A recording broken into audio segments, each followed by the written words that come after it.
Como toda criança portadora de deficiência, eu dependia da colaboração das pessoas para quase tudo. Minha deficiência é resultado de paralisia infantil.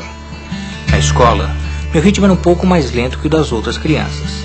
Por isso terminei a 4ª série do curso fundamental um pouco mais tarde que os outros alunos da minha idade. Sem me dar conta, eu estava crescendo, deixando de ser criança, e foi assim, distraído, que entrei na adolescência, que foi a descoberta de novos mundos para mim. Eu usei a palavra distraído porque eu acho que é assim que a maioria das pessoas entra e sai nas fases da vida.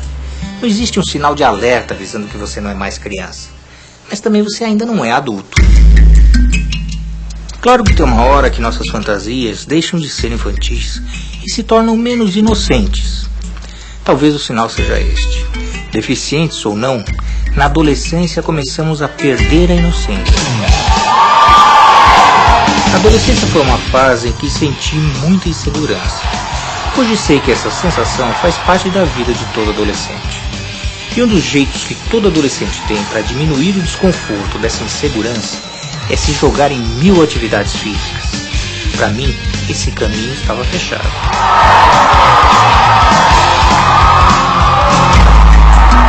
Fisicamente limitado, eu não tinha como acompanhar meus colegas. E é claro que nesses momentos, minha diferença pesava. Por outro lado, meus amigos começavam a tomar consciência do corpo deles, coisa que eu fazia desde pequeno. Mas ao contrário deles, naquela época, eu me preocupava era com outras questões. Sabia que teria novos obstáculos a vencer, mas não sabia exatamente quais. Logo percebi que, para enfrentar determinadas situações, eu ia continuar precisando de ajuda das pessoas. Mas essa ajuda seria mais limitada que antes. A cada ano, a cada mês, a cada dia, as decisões mais importantes que tinha que tomar dependiam, cada vez mais, só de mim. Eu mesmo tinha que dar um jeito de fazer mais coisas sozinho. Eu continuava contando com a ajuda dos meus pais, de alguns colegas e dos professores também.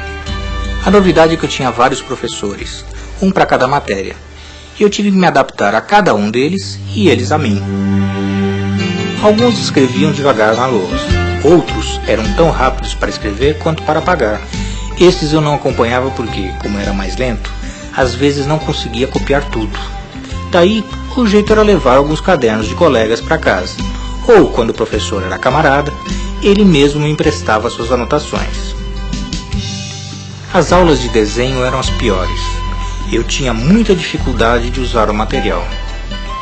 Se é uma criança que apresenta, por exemplo, uma hipotonicidade muscular e ela precisa de mais tempo para executar as atividades dela, cabe a esse professor ter uma flexibilidade, ter uma tolerância maior. Você colocar fita adesiva na mesa dessa criança para que ela possa fazer atividade e não derrube, e ela tem um controle maior, inclusive até de postura. Existem borrachinhas no mercado que você coloca no lápis. No caso de crianças que apresentam uma hipotonicidade muscular, facilita o movimento de preensão na hora dela escrever. No caso desse aluno que é tetraplégico, ele tem sempre a ajuda de um colega para escrever, escrever a prova dele. A não ser uma prova em forma de teste que ele mesmo, com a boca, ele escreve. Para desenhar, muitas vezes tinha que usar as 2 mãos. Isso para mim era impossível. Contava com a ajuda de alguns colegas, e de uma em especial. Ela se chamava Silvia. Eu gostava muito quando Silvia me ajudava, mas quando ela chegava perto, eu ficava meio nervoso, meio ansioso, ou tímido, não sei direito.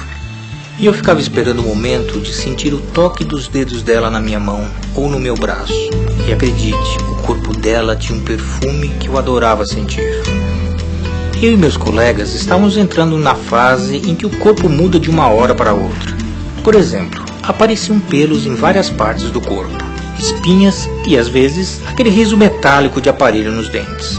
A voz também desafinava de vez em quando. Pensando bem, era uma coisa muito esquisita. Eu me dedicava a fazer o que eu chamo hoje de inventário das diferenças. Como as pessoas eram, como se vestiam.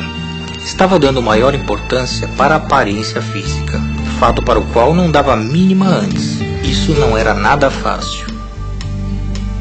O fato do meu corpo ser diferente dos outros adolescentes me incomodava um pouco. Pouco não, muito. De vez em quando, me invadia a sensação de que meu corpo crescia e ficava enorme. Parecia que chamava mais ainda a atenção dos outros. Isso era insuportável. Eu ficava realmente incomodado até me convencer que ele era o mesmo de sempre. Antes eu andava de uma forma diferente dos meus amigos e nunca havia me importado com isso.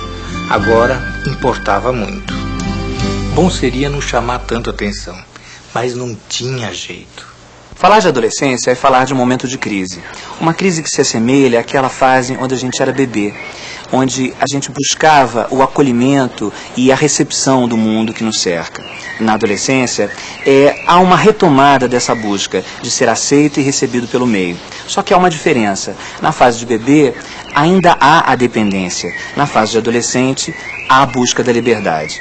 E como é buscar essa liberdade a partir da apresentação de um corpo que é a nossa personalidade, que é a nossa identidade? Um corpo que, no caso da deficiência física, vai estar marcado por uma diferença. Ele tem um corpo diferente, ele pode ter pernas diferentes, ele pode ter pênis diferentes, tá?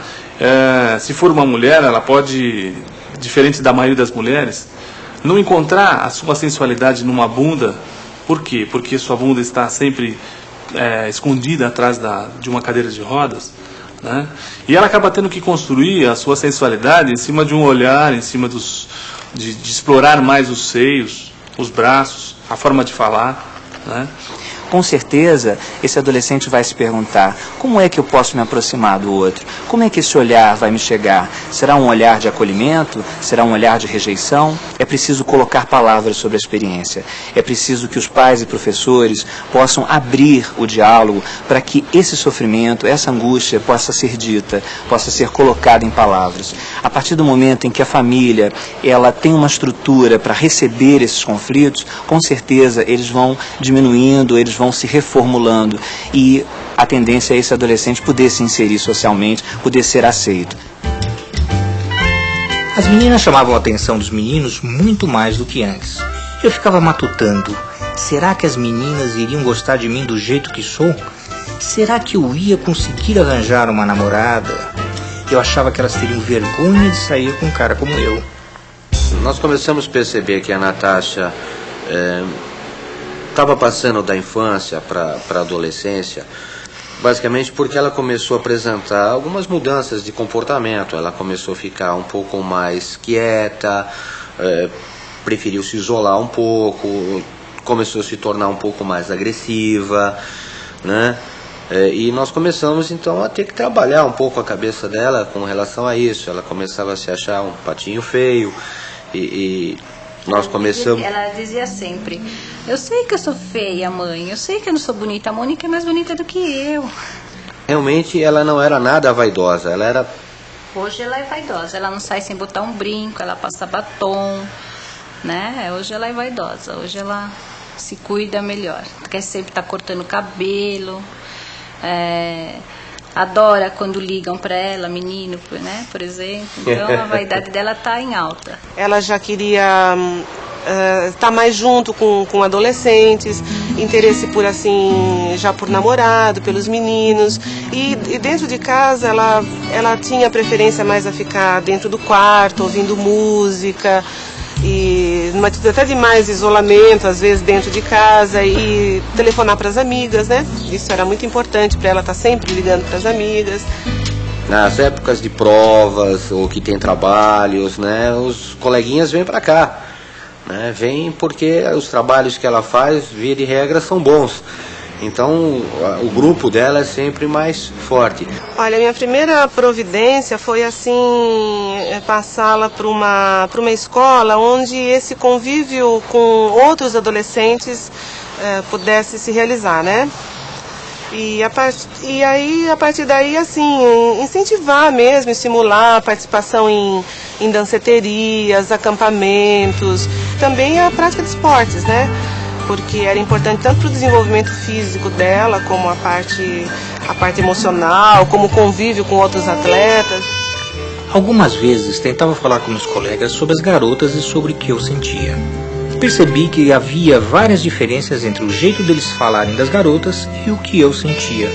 É como se eles não acreditassem ou não aceitassem que alguém com as minhas limitações pudesse pensar ou sentir o mesmo desejo que eles sentiam.